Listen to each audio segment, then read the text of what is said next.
ઓમ નમઃ નારાયણ. મેહુલ ગોસ્વામી, શ્રી શ્રીનાથ મહાદેવ પૂજારી. આપણા જે શિવજી છે એ દ્વાપર યુગ પહેલાંના છે. અહીંયા હેડમ્બાવન નામનું જંગલ હતું. કોકર્ણ ઋષિ નામના ઋષિમુનિ રહેતા હતા. ઋષિમુનિના આશ્રમમાં ગાયોનો આશ્રમ હતો. અહીંયા નિત્ય નિયમ એક ગાય આવી દાદાના સ્થાને દૂધનો અભિષેક કરી દેતો હતો. તો ગુરુજી એમના તપોબળથી દાદાને પ્રાગટ્ય કર્યા છે અને સ્વયંભૂ શિવજી છે. જ્યારે શિવજી પ્રાગટ્ય થયા ત્યારે નોર્મલ રૂપમાં જ હતા. જ્યારે મોગલ રાજાઓને ખબર પડી તો એમણે દાદા ઉપર આવી ચડાઈ કરી હતી. દાદાને ભાલા કુવારા પગ મારી નુકસાન કરવામાં આવ્યું છે, ખંડિત કરવામાં આવ્યું છે. દાદા ક્રોધિત થઈ શિવજીમાંથી ભોંગળાનું સ્વરૂપ લઈ પૂરે સૈન્યનો નાશ કરવામાં આવ્યો છે. નાશ કર્યા પછી દાદાએ આ વનમાંથી જવું ન હતું તો દાદાએ રિક્વેસ્ટ કરી ગંગાજીને કે તમે મારી જટામાં આવીને સમાવો.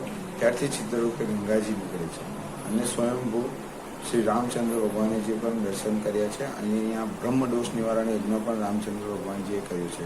જ્યારે લંકાથી અયોધ્યા જતા હતા ત્યારે શ્રી રામચંદ્ર ભગવાનજી અહીંયા રોકી બ્રહ્મદોષ નિવારણ યજ્ઞ કર્યો છે. અને બ્રાહ્મણોને નાહવા માટે પાણી ના હોવાથી રામચંદ્ર ભગવાને એમનો તીર મારી રામકુંડનું નિર્માણ કરવામાં આવ્યું છે. જય મહાદેવ, જય શ્રી. ઓમ નમઃ નારાયણ. મેહુલ